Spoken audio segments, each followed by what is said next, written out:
नमस्कार, मैं हूं शरद द्विवेदी और हमारी ख़ास पेशकश कार्यकर्ता कहिन में आपका बहुत स्वागत है। और आज इस कड़ी में हमारे साथ भारतीय जनता पार्टी की एक ऐसी युवा लीडर हैं जिनकी पर्सनैलिटी काफ़ी अलग अलग डायमेंशंस की तरफ जाती है। एक बहुत ही ऐसे प्रोफेशन से वो आती हैं जो वाइट कॉलर प्रोफेशन माना जाता है, वकालत, और वो भी उन्होंने देश के एक लीडिंग एजुकेशनल इंस्टीट्यूट से उन्होंने अपनी तालीम हासिल की और उसके बाद दिल्ली में बहुत ही नामचीन जो अधिवक्ता रहे राम जेठमलानी, उनके साथ उन्होंने अपनी वकालत की प्रैक्टिस को आगे बढ़ाया और बहुत कम समय में, जैसा हम कहते हैं कि आपने अपनी ब्राइटनेस को, अपनी एबिलिटी को बहुत स्ट्रेंथ के साथ शो किया। सडनली वो, चूँकि उनकी रूट्स मध्य प्रदेश से हैं, तो वो आती हैं, मध्य प्रदेश लौटती हैं, दिल्ली मध्य प्रदेश आना जाना चलता है और वो फैसला करती हैं कि जिस विचार के साथ वो आगे जाना चाहती हैं वो विचार भारतीय जनता पार्टी का विचार है। जाहिर है इसका बीज उनके मन में बहुत पहले से रहा होगा, लेकिन राजनीति की राहें आसान नहीं हैं किसी के लिए भी। और मैं बिना किसी संकोच के ये कहूँगा कि एक महिला और एक युवा महिला के लिए ये और चुनौतीपूर्ण है, क्योंकि आपका घर है, आपका प्रोफेशन है और एक महिला के लिए बहुत से दायित्व होते हैं, बहुत सारी चीज़ें होती हैं। तो आज हम उनसे बात करके उनके माध्यम से समझेंगे कि एक कार्यकर्ता के लिए आगे बढ़ना कितना चुनौतीपूर्ण है और क्यों उन्होंने राजनीति की उन राहों को चुना, क्योंकि उनके पास एक बहुत ब्राइट करियर ऑलरेडी है जिसमें वो काम कर रही हैं, लेकिन फिर भी वो उन्होंने इसको चुना है, तो जाहिर है उनका एक विजन रहा होगा। तो मुलाकात करिए, मेरे साथ हैं भारतीय जनता पार्टी की युवा नेता और स्पोक्स पर्सन गुंजन चौक से। बहुत स्वागत है गुंजन आपका। गुंजन, सबसे पहला सवाल मेरे मन में यही आता है कि सब कुछ बढ़िया, सारी चीज़ें अच्छी, और फिर सडनली कैसे ये विचार मन में आता है कि आपको, क्योंकि आप जिस प्रोफेशन में हैं वहाँ आगे भी रास्ते खुल जाते हैं, और हमने तो जितने भी एडवोकेट्स नामचीन देखे हैं, हमारी शुभकामनाएं आपके साथ भी हैं, वो सब राज्यसभा के रास्ते आगे बढ़ते हैं। जी सर देखिए, जब आप छोटे होते हैं तो कई सपने आप बुनने की कोशिश करते हैं। तो ये आज का डिसीजन नहीं है सर, बहुत छोटी थी, 4 या 5 साल की थी, मतलब बहुत छोटी। तो तब लोग पूछते थे, शौक़ होता है छोटे से बच्चों को खेल कूद का। मुझे तब से शौक़ था कि अगर मैं किसी को दुखी देखती थी अपने घर में भी, तो मैं उसके पास बैठ के उसकी परेशानी सुनने की शौकीन थी, और मुझे लगता था मुझे इसको कैसे दूर कर दूं। अपने दादा दादी, नाना नानी, उन बुज़ुर्गों के बहुत करीब रही हूँ। यही सोच विचार के साथ स्कूल में आई, और 6th या 7th क्लास की बात है सर, बुज़ुर्गों के एक आश्रम में मेरा जाना हुआ। मेरा मन हुआ कि मैं जो बुज़ुर्ग, कहाँ की बात है ये? भोपाल की बात है, आसरा वृद्धाश्रम। मुझे था कि जो बुजुर्ग घर से दूर रह रहे हैं, एक बार उनके पास जाना है। जब उनसे मिली, उनको देखा, उनकी दुख तकलीफ सुनी, तो मन में एक एहसास हुआ कि इनको सम्मान कैसे दिलाएं वापस समाज में, या इनकी लड़ाई कौन लड़ेगा। तो मन में एक बीज आया कि मुझे कानून की पढ़ाई करनी है। तो बहुत बचपन से ही एक राह मैंने बनाना शुरू कर दिया था कि कानून की पढ़ाई करूँगी, इनके अधिकारों के लिए लड़ूंगी, और फिर शायद इनको वो सम्मान दिलाऊंगी जिसके ये अधिकारी हैं। ये करती रही। स्कूल में पता चला कि एक छोटी बच्ची है, उनके स्कूल की कार्मेल कॉन्वेंट से मैंने स्कूल एजुकेशन किया है। तो वहाँ पर जब स्कूल के टीचर्स को पता चला, तो उन्होंने एक नई पोस्ट क्रिएट की, सोशल वर्क मिनिस्टर की, कि एक छोटा बच्चा अगर वृद्धाश्रम में जाके काम कर रहा है। मैंने 1 रुपये प्रति व्यक्ति का एक कॉन्सेप्ट लेके आई जब मैं मात्र 6th क्लास में थी सर, और 25,000 रुपये का कलेक्शन किया घर घर जाके, सोसाइटी से, अपनी कॉलोनी से, अपने घर वालों से, और गौशाला बनवाई। वहाँ पे उन 25,000 से गौशाला बनी थी। तो स्कूल को जब ये कहानी पता चली, तो स्कूल ने अप्रिशिएट किया, स्कूल ने एक नई पोजीशन क्रिएट की, स्कूल ने एक लीडरशिप की पोजीशन दी, और शायद पहली बार वो लीडरशिप वाला फील वो उसी नए प्लेटफॉर्म से जब कहानी शुरू हुई तब आया। श्रद्धेय अटल बिहारी वाजपेयी जी को बहुत सुनती थी, तो जब किसी ने पूछा स्कूल में कि क्या बनना है, बच्चों ने कहा डॉक्टर बनना है, इंजीनियर बनना है, जो फैमिली में एक बैकग्राउंड चलता आ रहा है। मैं बहुत खुशकिस्मत हूँ कि माता पिता ने शुरू से देशभक्ति की राह का पाठ पढ़ाया है। मेरी मदर को भी बहुत था जज्बा कि देश के लिए कुछ करना चाहिए, तो उस देशभक्ति के जज्बे ने एक बार स्कूल में टीचर ने पूछा क्या बनना है, और बस मैंने कह दिया अटल बिहारी वाजपेयी जी बनना है। बहुत छोटी थी, ये भी 6-7 की ये 6-7 क्लास की बात है। अभी भी टीचर्स अब याद दिलाती हैं कि तुमने उस समय ये बात कहा था। तो मन के भाव थे सर कि समाज के लिए कुछ करना है, जीवन में कुछ ऐसा करना है कि लोग मेरी बात सुने। ताकि अगर आप टोकते हो किसी को कि ये गलत है, इसको ऐसा मत करो, तो लोग जब ये सवाल पूछते हैं तुम होती कौन हो हमें बोलने वाली, तो बस उस जवाब बनना है मुझे कि मैं ये हूँ, ताकि लोग सुने, लोग समझें, लोग बात माने। तो बस वो लोगों को अधिकार दिलाने के लिए, न्याय की लड़ाई लड़ने के लिए, उनके लिए कुछ करने के लिए समाज में वकालत किया, और वकालत के साथ राजनीति की राह में आई हूँ। जब ये फैसला आपने लिया तो ये कभी आपके हायर एजुकेशन के रास्ते में आड़े नहीं आया कि कई बार दिल किया होगा कि निकल चलें उसी रास्ते पे और जाएं, और नीडी पर्सन्स जो हैं उनके करीब जाएं, उनकी मुश्किलात को देखें और उसको दूर करने की कोशिश करें? सर मुझे ऐसा लगता है ये और हेल्पफुल रहा, क्योंकि देखिए वकालत के तौर पर जो मेरे पास अप्रोच करते हैं, मैं उनके लिए कानूनी लड़ाई लड़ती हूँ, और शायद बिल्कुल सच कहूँगी देश के कई रेप्यूटेड कंपनीज़ के लिए भी हम लोग वकालत कर रहे हैं। हम उनके लॉयर्स हैं, हम लोग की लॉ फर्म में 3 शहरों से ऑपरेट हो रही है। कई रेप्यूटेड बिजनेस ग्रुप्स के लिए हम लोग कर रहे हैं। तो जो इनकम है, सोर्स ऑफ इनकम, वो वहाँ से फीस के माध्यम से तो आ जाती हैं, लेकिन कई ऐसा क्षेत्र हैं, कई ऐसे वर्ग के लोग हैं जिन्हें न्याय चाहिए और उन्हें मिल नहीं पा रहा है।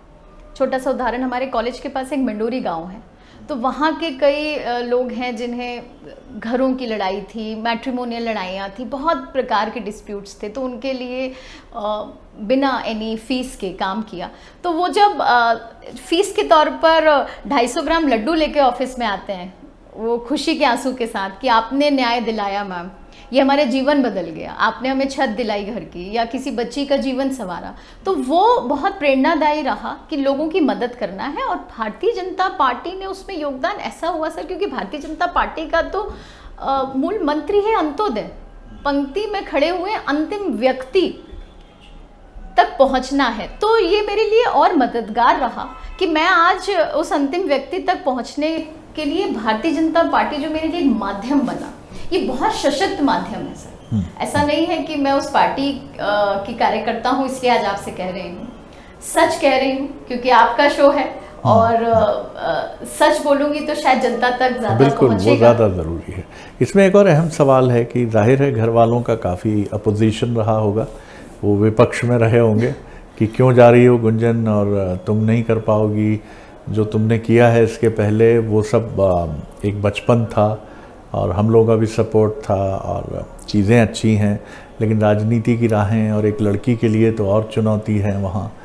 तो ये कुछ हुआ कि किस तरह का था वो मामला पूरा? सर राजनीति के लिए तो नहीं मना किया, पर हाँ जब दिल्ली से हम भोपाल शिफ्ट होने का प्लान कर रहे थे 2016 के आसपास, मेरी फुल फ्लेजेड प्रैक्टिस है, दिल्ली में एक ऑफिस है, और बस मन में विचार आया मेरे हस्बैंड के कि दिल्ली की भागदौड़ नहीं, एक शांत शहर में जाना है, और क्यों ना उस शहर में जाएं जहाँ जो धर्म भूमि है, कर्म भूमि है, और इतना पीसफुल शहर है, इतना अच्छा शहर है, अपना शहर है, अपने लोगों के बीच होना चाहिए।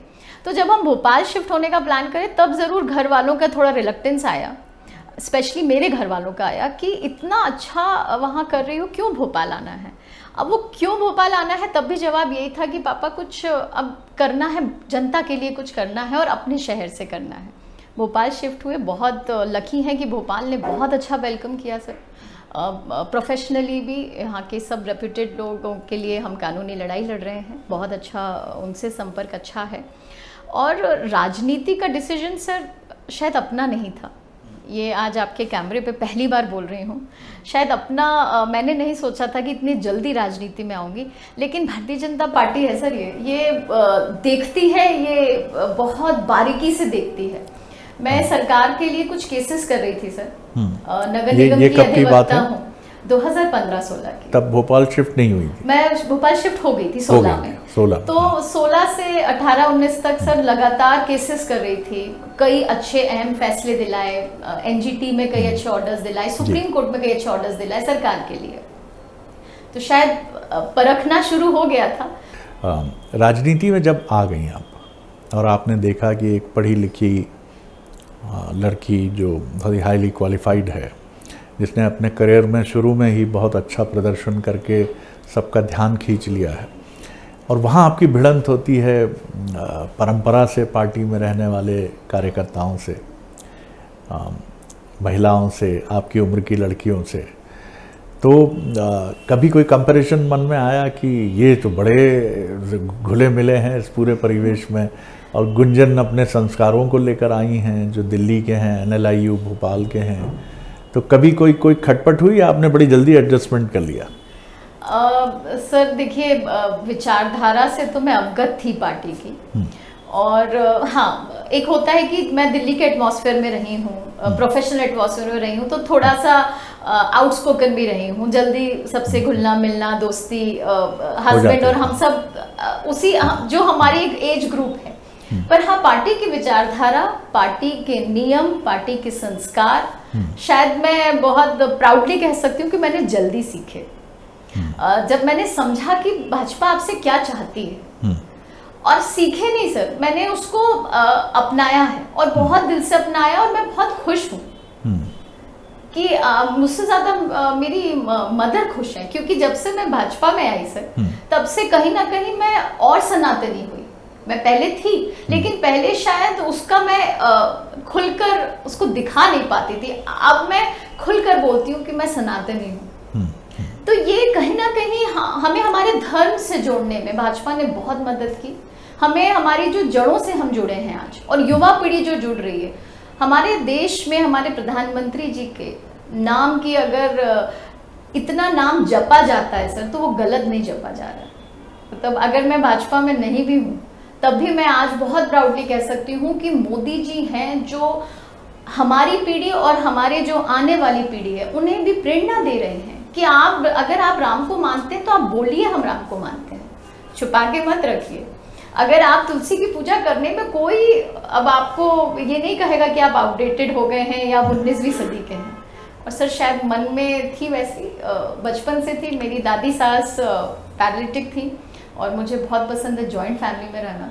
इलाहाबाद में रहती थी सर, उन्हें हम अपने पास लेकर आए कि नहीं आपको वहाँ नहीं रहना है, हमारे साथ रहना है। मेरी ही क्लासमेट्स ने मुझसे सवाल किया कि कौन है न्यूली मैरिड जो एक बुजुर्ग महिला को अपने पास लाता है। लोग अकेला रहना चाहते हैं, पर सर वो एक संस्कार थे कि नहीं बुजुर्गों की सेवा करेंगे तो ही सब कुछ है। कैसी हैं वो अभी? सर अब वो नहीं रही इस दुनिया में, पर हाँ वो हमारे ही हाथों पे गई हैं कोविड के दौरान जी। तो उनकी सेवा करने का मुझे 6-7 वर्ष मिले। मैंने उनकी पूरे मन से सेवा की है सर, और शायद उनका आशीर्वाद है। तो मैं आने वाली जनरेशन को जो मुझे सुन रहे हैं उन्हें कहना चाहती हूँ कि अपने घर के बुजुर्गों को नज़रअंदाज मत करिए। ये मत सोचिए कि हमारी लाइफ में इंटरफेरेंस है, ये मत सोचिए कि अलग रहेंगे तो ही हस्बैंड के साथ खुश रहेंगे। जितना आप अपने घर के बुजुर्गों के साथ रहेंगे, जितना आप सास ससुर बहन भाई उनके बीच रहेंगे, उतना आपका जीवन अच्छा गुजरेगा, उतना आपका जीवन अच्छा सबरा हुआ निकलेगा। बिल्कुल ठीक बात है। और अभी मैं कहीं बैठा था तो वहाँ ये शब्द उठा जॉइंट फैमिली, तो एक शख्स जो अपने बड़े भाई के साथ रहते थे उन्होंने बहुत विनम्रता से आपत्ति करते हुए मुझसे कहा कि जॉइंट फैमिली मत बोलिए, वन फैमिली। ये भी मुझे बड़ा अच्छा एक्सप्रेशन लगा। और आपने जो ये मिसाल पेश की है, क्योंकि ये मिसाल सिर्फ सेवा की नहीं है, ये मिसाल दो परिवारों की बॉन्डिंग को और स्ट्रेंथन करने की भी है। आपके हस्बैंड को बहुत अच्छा लगा होगा, आपके इन लॉज को बहुत अच्छा लगा होगा। आज जब हम ये सुनते हैं अच्छा नहीं लगता कि बहुएं पसंद नहीं करती हैं कि संयुक्त परिवार या वन फैमिली कॉन्सेप्ट को लेके आगे बढ़ें। वहाँ आपने ये अच्छी बात की। कोई ऐसा भी अनुभव हुआ जब बहुत मन टूटा, घर आके गुंजन परेशान हुई, रोई कि राजनीति की राहें बड़ी कटीली हैं? मैं नहीं चाहूँगा उसकी डिटेलिंग में आप जाएं, अगर ऐसा हुआ है तो। नहीं हुआ है तो कोई बात ही नहीं है। सर देखिए, संघर्ष तो हर राह पर है, बहुत है, पर बहुत बहुत ज़्यादा लकी हूँ मैं कि भारतीय जनता पार्टी में जुड़ी सर। ये वो परिवार है जो आपको टूटने नहीं देता, ये सच में आपको बिखरने नहीं देता। श्रीमती अटल बिहारी वाजपेयी ने कहा भी है सर, टूटे हुए मन से कोई बड़ा नहीं होता। तो वो जब ये वो लोग सिर्फ कहते नहीं है सर, उस पार्टी में चरितार्थ हो रहा है। मीडिया टीम में रही हमारे अभी खंडेलवाल जी अध्यक्ष हैं, वो उनकी सरलता, उनकी सहजता अपनी जगह है सर, लेकिन वो हर एक कार्यकर्ता के मन में क्या चल रहा है वो उसे पढ़ना जानते हैं, वो परखना जानते हैं। अगर उन्हें लगता है कि मेरा एक कार्यकर्ता की अपेक्षाएं क्या हैं, वो उस अपेक्षाओं को पूरा करना भी जानते हैं सर। मैं लॉ बैकग्राउंड से हूँ, कई बार अध्यक्ष जी ने मुझसे कहा, चर्चा भी हुई कि आप एक अच्छी लॉयर हैं, तो आपका ये वाला साइड भी होना चाहिए, दिखना चाहिए पार्टी में, इसका भी योगदान होना चाहिए। तो ये भी एक अध्यक्ष का अपने एक कार्यकर्ता से कहना, ये बहुत बड़ी बात है सर। तो गुंजन, एक और सवाल है। ये बात सही है, आपने सही कहा। हेमंत जी से हम भी जब भी मिलते हैं तो ये फील आता है कि मैं तो कई बार सोचता हूँ कि काफ़ी लंबे समय बाद इनफैक्ट मैंने इतना सहज और बहुत ही ऐसा लगता है किसी परिवार के मुखिया ही हैं। बिल्कुल बिल्कुल। खैर, लेकिन फिर भी क्या कारण है कि आप मिस नहीं करती कि वहाँ, चाहे बात किसी भी पार्टी की हो, लेकिन वहाँ बहुत कम संख्या में आप जैसे प्रोफेशनल्स हैं, डॉक्टर्स बहुत कम हैं, इंजीनियर बहुत कम हैं, अच्छे एडवोकेट्स बहुत कम हैं, जर्नलिस्ट मिल जाएंगे और भी मिल जाएंगे, लेकिन क्या वजह है कि आज का युवा क्या राजनीति को अनटचेबल मानता है? उसे लगता है कि ये ऐसा है जहाँ कोई भविष्य भी नहीं है, बहुत धूर्तता है, माफ़ कीजिएगा ये शब्द मैं इस्तेमाल कर रहा हूँ। सर देखिए, जनरल परसेप्शन तो यही है, लेकिन मैं युवाओं से भी कहना चाहती हूँ कि हम जब दो डिस्कशंस होते हैं कॉर्पोरेट हाउसेस में या चाय की गुमटी पे, दोनों जगह का कंपैरिजन बता रही हूँ सर, हर जगह सिर्फ हम कोसते हैं सरकार को, ये नहीं करती सरकार, वो नहीं करती प्रशासन, ये नहीं करता, वो नहीं करता, लेकिन क्या हमने कभी सोचा है कि हमें खुद उसका एक अंग बनकर हम क्या कर सकते हैं, हम स्वयं क्या कर सकते हैं? सर ये कोई नहीं सोचता, सब अपनी अपनी दुनिया में खुश हैं, अपने पैसे कमा रहे हैं, अपने परिवार के साथ खुश हैं, लेकिन ये हमारा भी अपना एक कर्तव्य है कि अगर हम उसको कोसने की जगह हम उसका अंग बने। सर यही शायद मेरी सोच थी कि मुझे खुद उसका एक पार्ट बनकर जो हम समाज को दे सकते हैं, देश को दे सकते हैं, हमें वो देना चाहिए। और भारतीय जनता पार्टी में सर ये एक पहल है, मोदी जी ने लाल किले की प्राचीर से कहा है कि अब ये हमारा संकल्प है कि हमें प्रोफेशनल्स को जोड़ना है, 1 लाख से ज़्यादा प्रोफेशनल्स को जोड़ना। और सर जोड़ रहे हैं ना सर, आज प्रैक्टिसिंग लॉयर हूँ, ऐसा नहीं मेरी प्रैक्टिस नहीं छूटती सर, और पार्टी ने इसका कभी विरोध भी नहीं किया। वो जानते हैं कि हाँ अगर मैं 10 से 5 कोट करूँगी तो 5 के बाद का समय शायद पार्टी को दूंगी। और ये सामंजस्य उस परिवार में बहुत अच्छा बना हुआ है, शीर्ष नेतृत्व से लेके आपके टीम मेंबर्स तक बहुत अच्छे से इसको समझते हैं सर। जैसे मीडिया की बात कर लूँ तो हमारे यहाँ एक डे सिस्टम है कि आपको इन दिनों पर बैठना होता है कार्यालय में। सर आशीष जी वहाँ पे प्रभारी हैं, तो उनका बड़ा कहना था कि नहीं मंडे आपका कोर्ट का बिजी डे रहता है तो आप सैटरडे बैठ जाइएगा। तो ये भी एक सामंजस्य है ना सर कि कोर्ट के दिनों से आप निकल कर बैठिए। अभी सर जिले में एक नया दायित्व मिला है, जिले का उपाध्यक्ष बनाया गया है, ये कंप्लीट फील्ड वर्क है सर। वहाँ पे भी रविंद्र यति जी बहुत इस चीज़ से उनसे कहते हैं कि भैया अभी मैटर चल रहा है, कोर्ट में हूँ, थोड़ी देर बाद मीटिंग अटेंड करूँगी, वो उसको बहुत अच्छे से एक्सेप्ट करते हैं।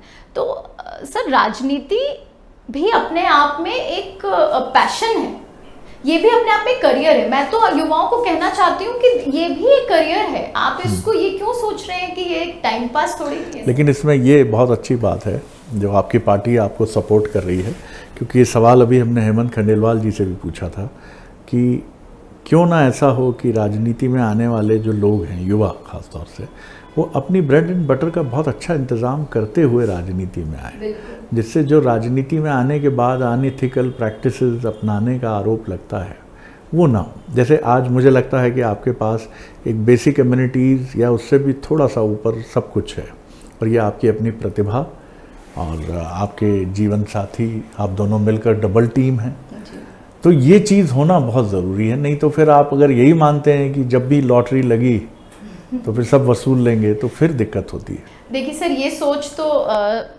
शायद ही कुछ लोगों की होगी, पर हाँ आपने जो कहा एक सोर्स ऑफ इनकम होना बहुत ज़रूरी है और ये सभी के लिए ज़रूरी है। और आपने अध्यक्ष जी का जिक्र किया और अध्यक्ष जी अपनी हर मीटिंग में चर्चा में इस चीज़ को ज़रूर बोलते हैं, वो दोहराते हैं। वो स्वयं एक बिजनेसमैन है और वो ये कहते हैं कि अपना सोर्स ऑफ इनकम हर व्यक्ति का होना चाहिए, राजनीति देशभक्ति के भाव से करना है।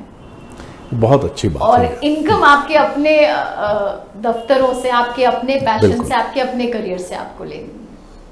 जब नितिन गडकरी जी राष्ट्रीय अध्यक्ष थे तो हमारी बात हुई थी, तो उन्होंने भी विनम्रता से ये बात कही थी कि आपका अपना भी कुछ काम होना चाहिए। मेरा भी छोटा सा सहकारिता का काम है और मुझे बहुत पसंद है वो, और जब भी राजनीति से फुर्सत मिलेगी तो मैं उस काम को फुल टाइम फिर उठाऊंगा, जैसा मैंने कभी किया था। एक दो सवालों के साथ ख़त्म करूंगा। जीवन साथी जो हैं उनका सपोर्ट बहुत ज़रूरी है, क्योंकि ये निर्णय आपका है, तो उन्होंने पूरा सम्मान किया इसका। उन्होंने ये बात कही कि नहीं गुंजन तुम आगे बढ़ो, जो भी होगा देखेंगे। सर इसको सम्मान शब्द तो नहीं कहूँगी, उन्होंने, सम्मान बहुत छोटा शब्द है, उन्होंने लिटरली उंगली पकड़ के आगे बढ़ाया है। वो स्वयं राजनीति के परिवार से तो नहीं आते, ना वो समझते राजनीति को, ना मैं समझती हूँ, ना मैं राजनीतिक परिवार से हूँ। तो जहाँ कहीं डाउट होता है, असमंजस होता है, दोनों आपस में बैठ के चर्चा करते हैं और जो फैसला मन कहता है वो लेते हैं। पर राजनीति में, क्योंकि वो जानते हैं कि मेरा बचपन का सपना है सर, जब 6th क्लास का कोई बच्चा कह रहा है कि उसे देश सेवा करना है, और वो अटल बिहारी वाजपेयी जी उनके इंस्पिरेशन है। उस उम्र के बच्चे को जब जहाँ पे लव स्टोरीज बच्चे यहाँ पढ़ती हैं, मैं सर गांधी जी को पढ़ती थी, अटल बिहारी वाजपेयी जी को पढ़ती थी। तो मेरे हस्बैंड बहुत सालों से हम लोग कॉलेज में भी साथ रहे सर, दोस्ती थी 8 साल की, फिर शादी को अब 13 साल हो गए, तो लंबा साथ है, 20-21 वर्षों का साथ चल रहा है। तो वो बखूबी जानते हैं कि क्या चीज़ मुझे खुशी देती है।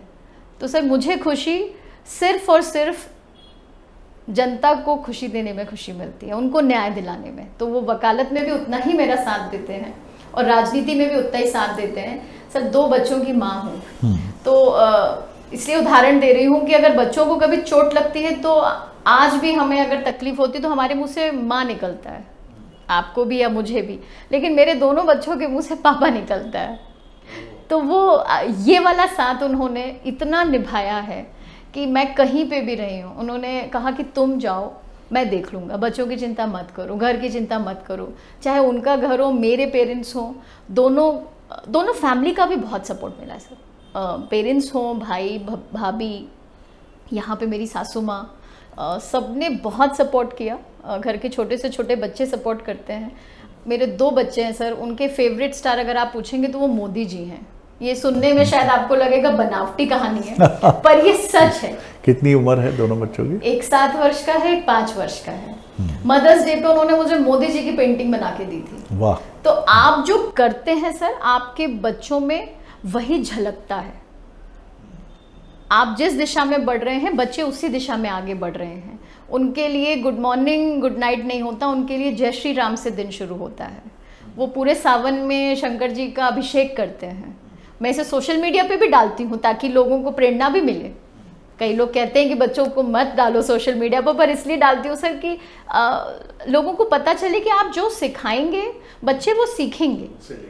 आपको अपना जो धरोहर है सर, आपका जो संस्कार है सर, जो आपको अपने पूर्वजों से मिला है, वो हमें बच्चों तक लेके जाना है, बच्चों से आगे वाली पीढ़ी तक लेके जाना है। तभी हम जिस देश की सर कल्पना करते हैं आज, भारत जैसे सशक्त देश। जी गुंजन जी, बहुत अच्छा लगा आपसे बात करके। एक सहज लेकिन अपने अधिकारों को लेकर और अपने जिस काम को आपने चुना है, जो काम है राजनीति, ये अच्छी बात है कि वहाँ आप इस सोच के साथ नहीं हैं कि मुझे पद हासिल करना है। और ईश्वर करे कि ये मंशा आपकी जो भीतर से है, दिखती है, हमें प्रतीत होती है, ये इसी रूप में हमेशा अखंड ज्योति की तरह जलती रहे। क्योंकि राजनीति की राहें प्रलोभन से भी भरी हैं, षड्यंत्रों से भी भरी हैं और फिसलन भी बहुत है। इनके बीच में सधे हुए कदमों से चलने वाला एक सन्यासी या योद्धा ही होता है। और आपके पास इसके पर्याप्त कारण हैं कि आप यहाँ सधे हुए कदमों से चलें। न सिर्फ आपकी इच्छा शक्ति बल्कि आपका पारिवारिक समर्थन और सपोर्ट और उसमें जीवन साथी ये अल्टीमेट है, क्योंकि मैं गुंजन को नई पीढ़ी का ही प्रतिनिधि कहूँगा। हालांकि इनकी शादी को 12-13 साल और 8 साल पहले के जो हैं उसे मिला के आप कह सकते हैं 20 साल 2 दशक हो गए हैं, लेकिन वो नई पीढ़ी की हैं, बेशक नई पीढ़ी की हैं, लेकिन वहाँ इनकी बॉन्डिंग मुझे बहुत अच्छी लगती है कि ये दोनों एक दूसरे के सपनों को पूरा करने के लिए, ये देखिए यही है प्रेम, चाहे वो सोसाइटी का हो। पहले तो चैरिटी बिगिंस एट होम, घर से ही होगा ना सब। अगर गुंजन अपने जीवन साथी के सपनों को पूरा करने के लिए आगे बढ़ रही है और वो इनके, तो यही तो है जिसे आप कहते हैं कि प्रेम क्या है। तो अपनी पार्टी से वो बहुत प्यार करती हैं जिसका नाम भारतीय जनता पार्टी है, और वो एक विज़न के साथ आई हैं और आते ही कुछ अच्छी चीज़ें भी हुई हैं उनके साथ। और ये अच्छी बात है कि वो अपने कदमों पे पूरी ताकत से खड़ी हैं, एक सफल कामयाब वकील हैं, और वहाँ भी वो लोगों के आंसू पोंछने की कोशिश कर रही हैं, और राजनीति में भी उनका सपना यही है। कम से कम हम उन्हें मन से शुभकामनाएं तो दे ही सकते हैं। बहुत धन्यवाद गुंजन जी। तो कार्यकर्ता जी, एक सपना तो देश सेवा का है ही है सर, बस एक इच्छा है और इसलिए उस पद पर हमेशा आगे बढ़ूंगी कि जाऊं तो तिरंगे में जाऊं। तो बस कुछ इतना करना है सर कि पद आते जाते रहेंगे, सरकारें आती जाती रहती हैं, देश रहना चाहिए और इतना कुछ करके जाना चाहिए कि आप जाओ तो आपके उस तिरंगे में जाओ। दीर्घायु हो आप, और निश्चित तौर पर ये एक पवित्र भावना है और आपके मन की ये भावना है, और ये आपके देश प्रेम और आपकी संकल्प और आपकी सोच को दर्शाता है। कार्यकर्ता कहीं में इतना ही। अगली बार फिर एक कार्यकर्ता को लेकर आपसे मिलेंगे। धन्यवाद, नमस्कार।